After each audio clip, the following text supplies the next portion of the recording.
બેઠેલાઓને કહું છું, ચારિત્ર જીવનના માર્ગે આવો તો બહુ સારી વાત છે.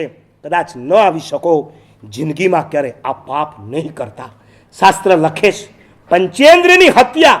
તમે એમ નહીં માનતા કે 3 મહિના કે 4 મહિના સુધી આ બચ્ચામાં જીવ નથી હોતો, એ 6 ને 7 મહિના પછી હોય છે. આજના સાયન્સે પણ શોધી કાઢ્યું છે. અમારા 10 પયનનામાં એક પયનનો છે તંદુલ વૈચારિક પયનનો, એમાં આ બચ્ચું જ્યારથી માના પેટમાં આવે વેરી ફર્સ્ટ ડે પહેલા દિવસથી લગાવીને 9મા મહિના સુધીનો એનો ગ્રોથ કેવો હોય, કેટલો હોય, એની બહુ સુંદર વાતો કરી છે.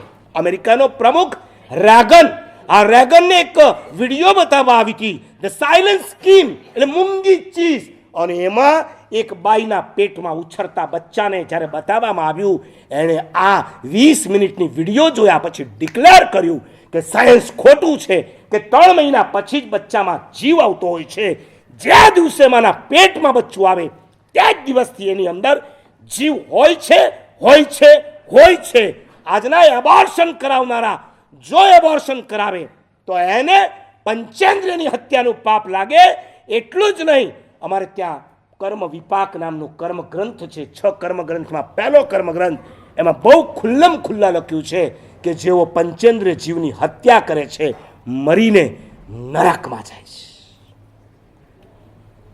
મિનિમમ 10,000 વર્ષ એ નરકમાં છે. કેવી વેદના હોય છે, એ વેદનાનું જો વર્ણન કરું, હમણાં પસીનો છૂટ્યો છે ને, નીચો બી નાખવું પડે એવો પસીનો છૂટી છે. કેવી ભયાનક વેદના હોય છે. જે પાપ કર્યા હોય પાપને યાદ કરાવીને પરમાધામી તમારી પથારી ફેરવી નાખે. કેમ? બહુ મજા આવતી હતી ને સંસારના સુખ ભોગવવામાં, અને એમાં આડા આવતા બચ્ચાને મારવામાં. તમને લિટરલી એક ઘડાની અંદર નાખે.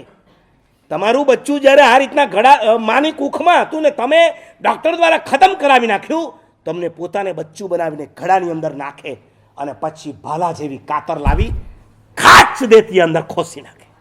તમે ચીસાચીસ કરો, રાડારાડ કરો. નહીં જિંદગીમાં હવે બીજી વાર ક્યારેય. બીજી વારની વાત છોડ, લાસ્ટ લાઈફમાં શું કર્યું હતું? મિનિમમ 10,000 યાર, 10,000. આ ભાવમાં જુઠ્ઠું બોલ્યા છો બહુ. આદત છે તમને ખોટું બોલવાની. પરમાધામી તમારી જીભ ખેંચી લેશે, ખાટાક દેતી. અને વૈક્રિય શરીર હોય છે, આ બાજુ ખેંચાઈ પણ જાય ને બીજી બાજુ ચોંટી પણ જાય. તમારા હાથ પગ કાપી પણ નાખે ને બીજી બાજુ પાછા ભેગા પણ થઈ જાય.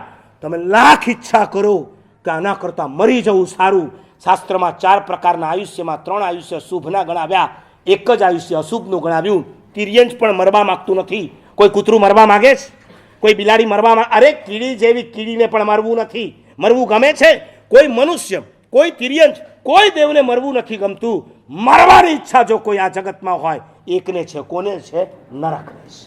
કારણ છે એને પ્રતિપળ વેદના દેખાય છે, એને પરમાધામીઓ દેખાય.